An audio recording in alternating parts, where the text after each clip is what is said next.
आपण बघत आहात एकेपी न्यूज मराठी। आपला आवाज आपली ताकद। सबस्क्राइब करा, शेअर करा, लाईक करा। AKP news Marathi.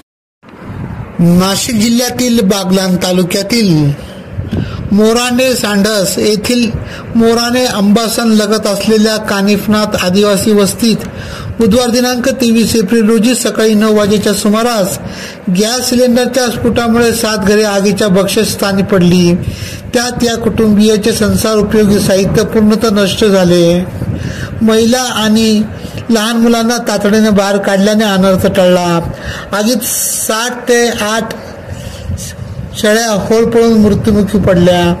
उपसरपंच गंगाधर शेवाळे यांनी जीव धोक्यात घालत जोळीत झोपलेल्या लहान बालकाला सुखरूप बाहेर काढले। परिसरातील आदिवासी बांधव कांदा काढणीच्या कामाला गेले आहेत।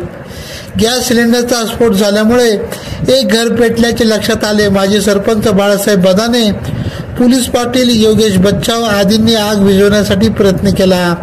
सटाणा येथील अग्निशामक दलाच्या कर्मचाऱ्यांनी आगीवर नियंत्रण मिळविले। या आगीत शुभम सोनवणे, संदीप पवार, पवन आहिरे, रवींद्र आहिरे, अनिल गोधडे, साहेबराव सोनवणे, राजाराव पवार हे 7 कुटुंबाचे कपडे, अन्नधान्य साठा, शैक्षणिक साहित्य, कपडे आणि इतर जीवन आवश्यक वस्तू जळून खाक झाल्या। घटनेची माहिती मिळताच बागलाणचे आमदार दिलीप बोरसे यांनी घटनास्थळी धाव घेऊन नुकसानग्रस्त 7 कुटुंबियांना 1,40,000 रुपयांची तातडीची मदत दिली। प्रशासनाने तातडीची मदत द्यावी अशा सूचनाही त्यांनी दिल्या। एकेपी न्यूज साठी ब्युरो चीफ अनवर खान पठाण, नाशिक।